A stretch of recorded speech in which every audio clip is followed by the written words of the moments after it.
Are you thinking of buying stocks listed in the stock market and you want to know everything about stock investing first before getting your feet wet? Or maybe you just want to know how the thinking behind investing in stocks evolved through time from pre-modern portfolio theory to where we are right now. Perhaps to compare how you do stock investing first versus how others did it across the past decades or so. Have you ever heard the saying, don't put all your eggs in one basket as applied to stock investing? Well, it turns out we can discuss all that and still talk about all the egg and basket variations there are to surprisingly explain away the history of stock investing over the last few decades and condense them in 7 ideas that can help you clarify your own thinking about how to invest in stocks. And we will go for breadth of scope rather than depth, for you to see the big picture first and then make sense of the fine print in future videos. All set? Let's go! Key idea 1. Put all your eggs in one basket, then watch the basket. Wait, what? What's up with that? What does that even mean? Okay, let me explain. Here, in essence, put all your eggs in one basket means that you select each and every stock with great care, hoping to pick the winners in advance, put them all in one basket, then watch that basket. Now, depending on who you talk to, it might reflect the thinking of some people who you fancy as investors, but who are really more like traders using technical analysis to determine when and what to buy. These people brag about having bought a particular stock way before it shot up in prices, and now they're earning superb returns. And that is the key here, to be able to select the winners and write up phenomenal returns. Although traders are really more focused on the short term as against investors who think long term. But the idea remains the same. You hope to pick the winners in advance.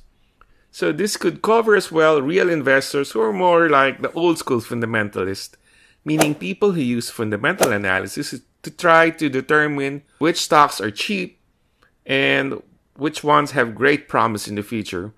And we're talking about people like Benjamin Graham and yes, Warren Buffett, who are thinking long-term and are picking up cheap stocks in the meantime, since they believe in the long run, these stocks will eventually zoom in value given their fundamentals. Special mention here of Benjamin Graham, born in 1894, who is known as the father of value investing and authored foundational books behind value investing with the books Security Analysis in 1934 with David Dodd and The Intelligent Investor in 1949. The key idea is to find the intrinsic value of the stock as against the price of the stock. Those are two different things. That money is to be made in finding cheap stocks with high intrinsic value that can be held for the long run to reap the benefits in the future once prices align with intrinsic value. Then we have Gerald Loeb in his book, The Battle for Investment Survival in 1935, which also argues for finding winners who's not really fond of long-term stock investing, given the inherent risk. In the book, he advises that investors should focus investments in a single, well-researched opportunity and then closely monitor it. The strategy emphasizes concentration and active management over diversification. It's from him that we get the famous advice, put all your eggs in one basket and watch that basket. But why is there an intense need to pick the big winners? This is because at that time, the biggest hurdles were high transaction costs, said to be around 2%, and mutual funds had high front loadings anywhere between 8% and 10%. So for example, you invested $100, then your starting value will dip down to $90. So you had to have excellent returns to overcome the cost even before you can even make a profit. So there was a high focus on active management, get a few stocks at the right price that eventually will skyrocket and overcome these high transaction costs. This therefore made diversification expensive and made everybody focus instead on stock picking and timing their purchases. And this leads us to the second idea, key idea 2. Don't put all your eggs in one basket. In 1952, a guy named Harry Markowitz published his work on portfolio selection in March 1952 in the Journal of Finance, arguing for the proper creation of portfolios rather than just selecting what seemed to be the best individual stocks, as discussed a while ago.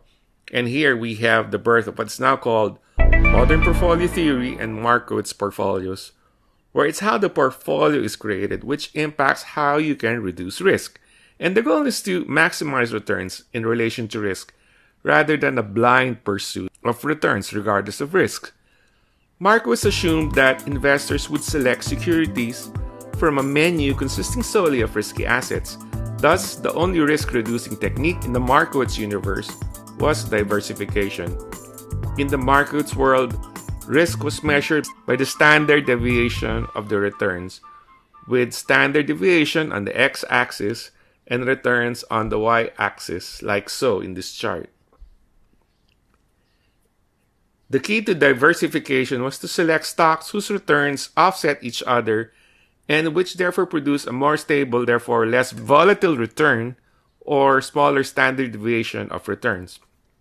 So, think of a business selling sun lotions, for example, during the rainy season, their business would suffer. Then think of a business selling raincoats. During sunny season, they won't do well. As standalone businesses, they are risky depending on the season. But what if you have them both in your business portfolio? Then you have an all-weather business that otherwise would have suffered as standalones. So that's the basic idea behind Markowitz portfolios. Here the idea is that investors will select only those portfolios with the highest expected return given the same risk or standard deviation. This meant that only the topmost portfolios for any given risk will be selected. And this would be the efficient frontier. So in the Markowitz world, two assets could be risky as standalone investments, but taken together, the portfolio would actually be less risky when combined. And from all the risky assets, you always pick a portfolio that lies in the efficient frontier, the topmost portfolios in a typical Markowitz portfolio plot. Which moves us to the third key idea. Key idea 3. Put your eggs in two baskets, cash and the risky optimal portfolio. So in the Markowitz world, there's only one portfolio to rule them all. It all depended on the mix of risky assets and some utility curves. But they're always all risky assets and you minimize the risk based on the mix. Enter James Tobin and his two-fund separation, which says that under certain assumptions, every investor's optimal portfolio can be built in two separate steps. First, pick one optimal risky portfolio, the tangency or market portfolio built from all risky assets. Second, decide how much of your wealth to place in this risky portfolio and how much to lend or borrow at the risk-free rate, depending on your risk tolerance. The key economic insight is that attitude toward risk, how much you lever or delever, is separated from the composition of the risky portfolio, which is the same for all investors. So, in Tobin's world, there's an optimum portfolio of risky assets for all clients. If one is interested in a lower return for less risk, introduce a cash component to dilute the risk. For higher risk, in order to get higher returns, borrow money to increase exposure to optimum risky portfolios. And this is what it would look like chart-wise.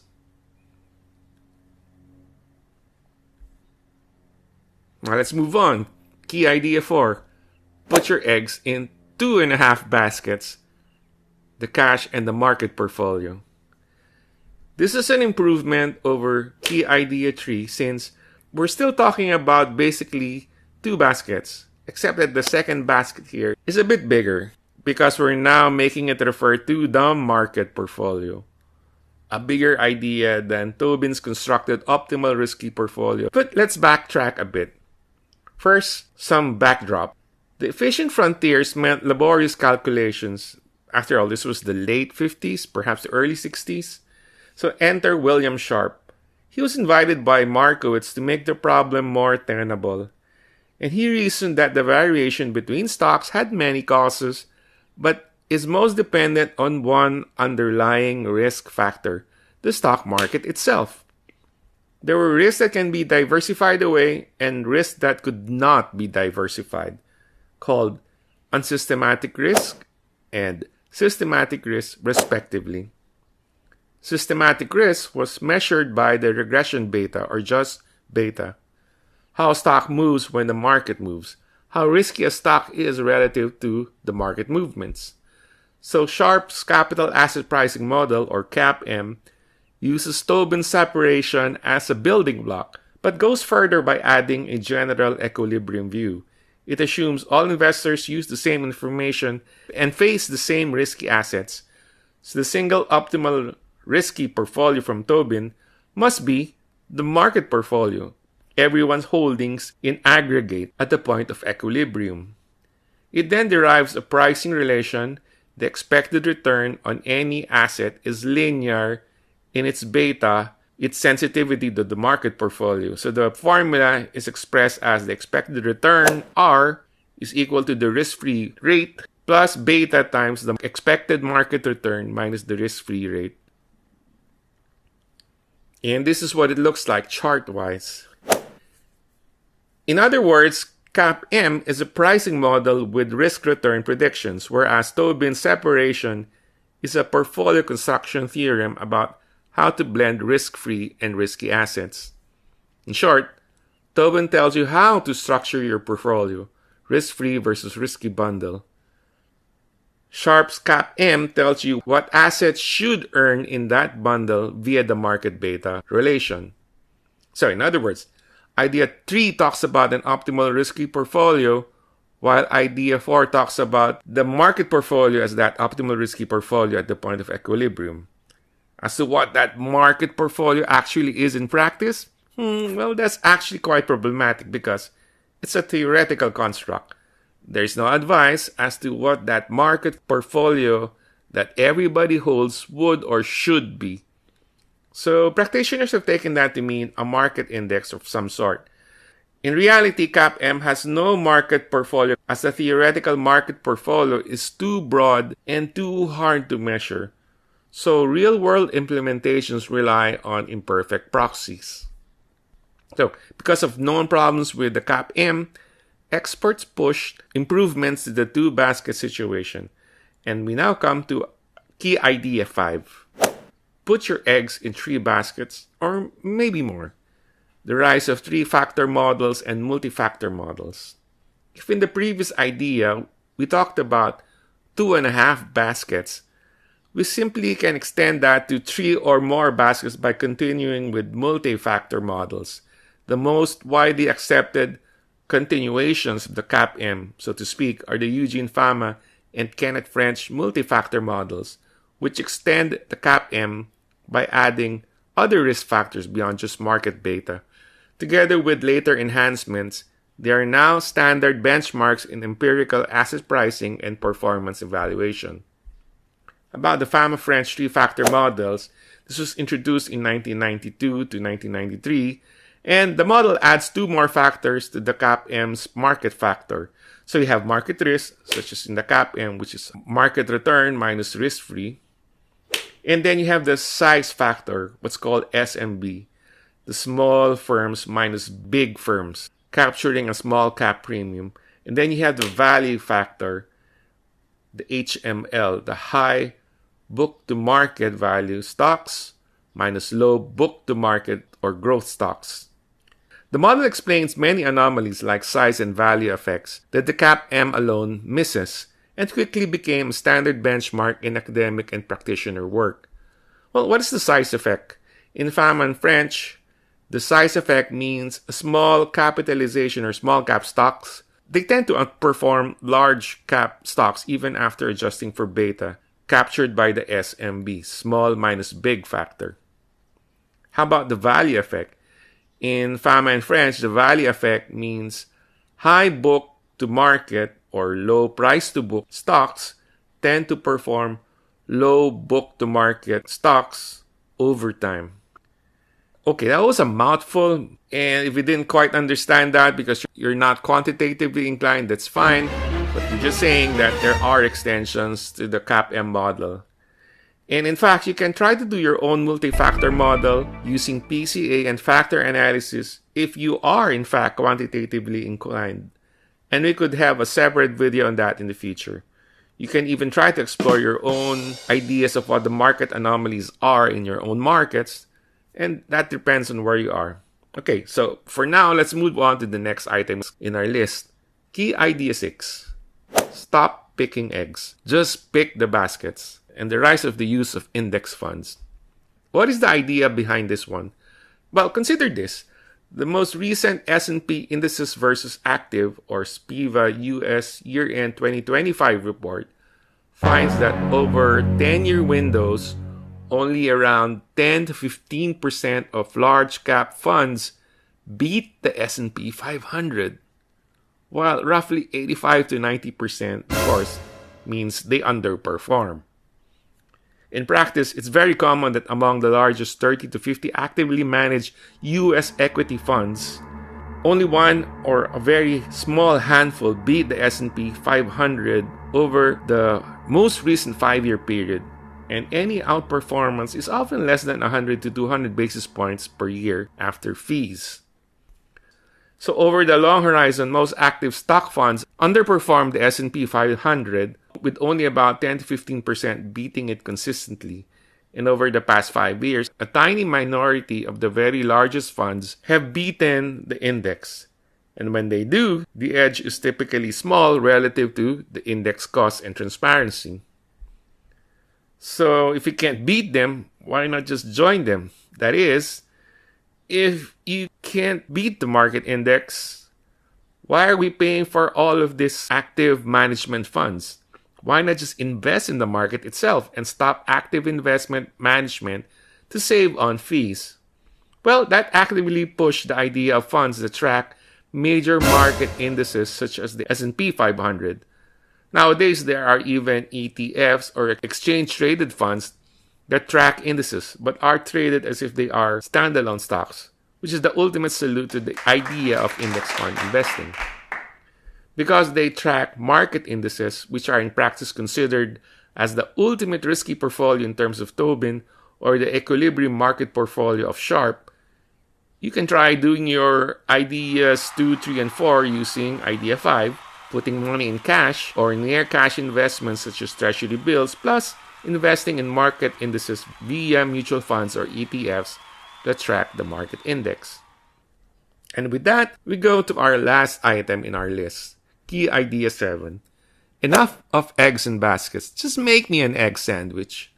Alright, this last idea is a reference to the fact that we're humans and we have to deal with our human behavior and emotions when investing, which all the previous theories ignore or worse, contradict against actual documented human behavior. Thus, at some point, it's not just about eggs in baskets, but our hunger, our human realities. And this idea is therefore pointing to the importance of behavioral finance. So, behavioral finance explicitly questions stylized assumptions of modern portfolio theory, like the concept of rational investors. Modern portfolio theory assumes investors are rational mean variance optimizers. But behavioral finance argues that people systematically deviate from rationality due to cognitive biases and emotions, leading to predictable mispricing and suboptimal portfolios. Or, for example, risk-return trade-off driven by objective variance. Modern portfolio theory uses variance or standard deviation of returns as the sole measure of risk. But behavioral finance shows investors are loss-averse rather than risk-averse. That, in fact, in order to avoid losses, people take on more risk, which is contrary to modern portfolio theory. So behavioral finance points to herding, overreaction, and sentiment-driven bubbles as evidence that markets can be collectively irrational in the short to medium term, violating strict, efficient market hypothesis and modern portfolio theory. Okay, this might be too much to take in one sitting, so we'll flesh this out more in future videos. But it's really all about behavioral finance. Basically, behavioral finance takes issue with modern portfolio theory's assumptions of full rationality, symmetric risk perception, and efficient market behavior. So in summary, below are the 7 key ideas that summarize over decades of investing theory and practice that we have explored above. Each one above encapsulates an idea that, when put together, is worth exploring for your own particular stock investing. Consistent with key idea 1 and 2, it's about selecting cheap stocks and doing active management, whether via trading and technical analysis in terms of price charts or fundamental analysis in terms of intrinsic value, while exploring active management and the timing of buying and selling of stocks, and then talking in the issue of diversification. Or consistent with ideas 3 to 5, it's about building better and better mousetraps to capture value using big picture frameworks and factor models, exploiting market anomalies, and improving risk management outcomes. Or consistent with idea 6, you can dispense with active investing and trying to time the market, instead just using passive investing by buying funds that track the market index, freeing you up to do whatever job or work you have in real life instead of doing investing as a full-time job. Or, consistent with idea 7, it's about taking consideration of how humans actively decide or approach decision-making, taking note of behavioral finance, and including the ideas here in the mix. For example, what is your risk tolerance? How much can you afford to lose in total money amounts rather than returns? So given the foregoing, what's your plan for investing in stocks? Which approach are you planning to take or are already taking? What is your idea of investing and what path does it look like among these 7 ideas? Please feel free to share your thoughts and what else you have in mind along these lines. Alright, that's all we have for now. Kindly like and subscribe to support the channel and see you next time.